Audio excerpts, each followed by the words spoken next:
Welcome to a day in Buenos Aires. We are going to the Sol Solar Museum and I am so excited to bring you along. We're also going to check out a new restaurant for some lunch today, so I'm going to bring you along for that.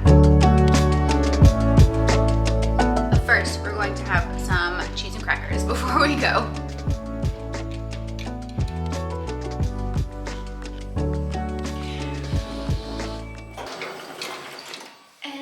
Here are our outfits of the day. What does it say? Let me see. Soulful Times. Cute. And here's mine. I'm actually wearing his shirt. It's in Nina Bing. Skirt is so cute. Vintage Express. And then these are the boots that I thrifted here. Love them so much. I picked up these Zara pants here and I absolutely love the fit of them. Yeah, those are so good. So nice. Off to the museum. We've got the bug spray. Yeah. And you literally cannot walk around Buenos Aires without bug spray because the mosquitoes are insane here. Even though it's a little bit cooler today, we don't want to chance it. No. Yeah. Especially because we did that the other night and my ankle got all bit up at the park. Yeah. We sat out just having like our little muffin and stuff and watching the dogs, and we got like attacked. I have 3 on my arm and he got him all over his ankles, so. It was funny too because you were like, oh, it's such a nice night, and it was like cool enough to where we didn't think that they were gonna bother us. Yeah. We were sitting at the bench and I felt something pinch my back, but I was just like, no, it's fine, it's probably not a mosquito. Probably not a mosquito, but then you got one like directly on your arm. The next thing I noticed, they were on my ankle and I was like, ah. Yeah. Just trying to have a nice night. You can't.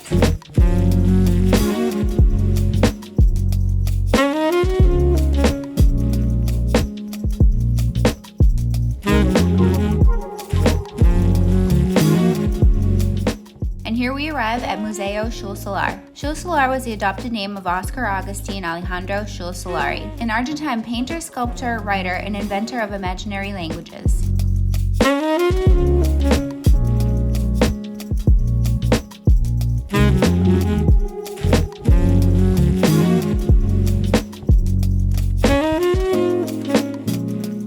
Solar's signature style of watercolor paintings derived from an eclectic love, inspired by stories and myths of philosophical and spiritual traditions, ancient cultures, astrology, literature, anthropology, and alchemy.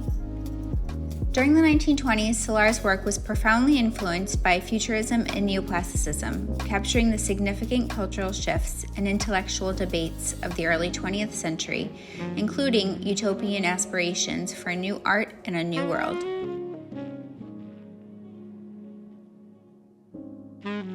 So this is actually a piano that he modified. He was first a musician and then studied architecture before he moved into more of the arts.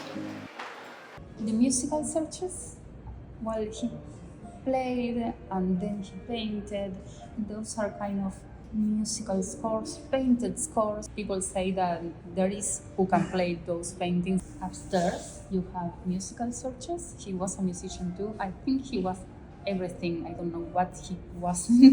Yeah, it sounded like he also had created like his own languages. Yes, I'm getting there. Yes. Solar's love for his culture and people was highly evident, so much so that he wanted to create a new language to essentially replace Spanish and Portuguese in Latin America. Though it was never adopted, it's pretty incredible to think about someone creating an entirely new language and the depth of love that they would have to have for their home. Okay, so we loved that. Yeah, that was so cool.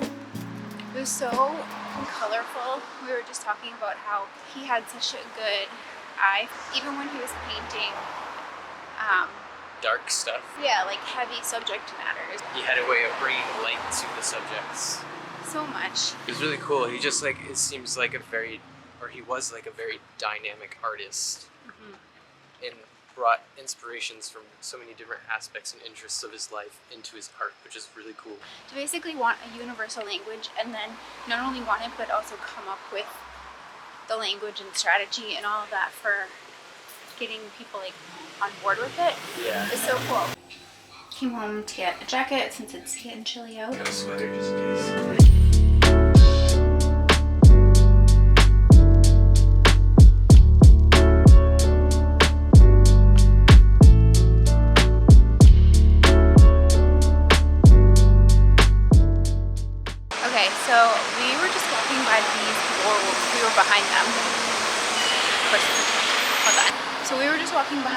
people coming this way, right? And they turned left. Yeah. And we kept walking straight.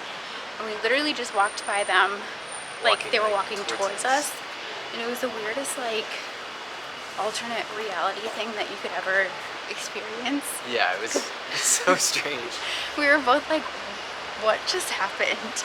It was so weird. We looked at each other and we were like, wait, weren't we just walking behind them? That was so strange. We were literally just walking behind them, and then all of a sudden they were like walking towards us. It was so weird.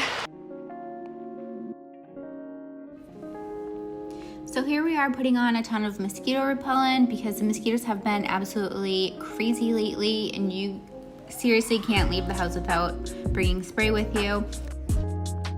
Then we went over to Green Eats, which we were actually not feeling the food there, so we decided to go to a vegan hot dog place that we've been dying to try since we got here.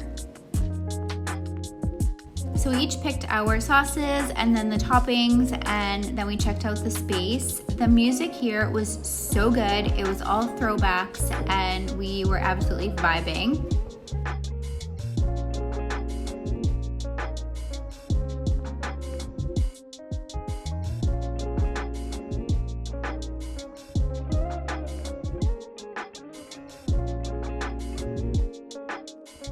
These neon signs totally felt straight out of early 2000s Instagram, and we thought they were so cute. Whoa. These look, oh, geez, incredible, but also huge. This is like the size of my hand. I need some lotion. Yeah. These are so massive, but they smell amazing. And I'm actually really excited. We were trying to figure out what the name of the sticks were. And I was like, I literally put it into Google, like, what are the potato Sticks called? Yeah. They're called Potato sticks. potato sticks. Whatever. Alright. Put out a little bit. Right off the train.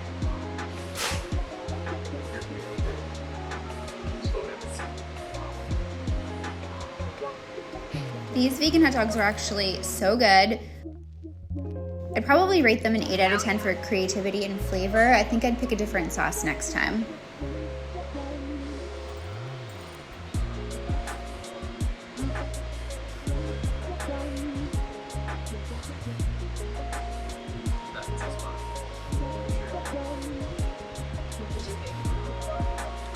I forgot what that was. Yours is easier to eat for some reason. Mine's just getting all over my face.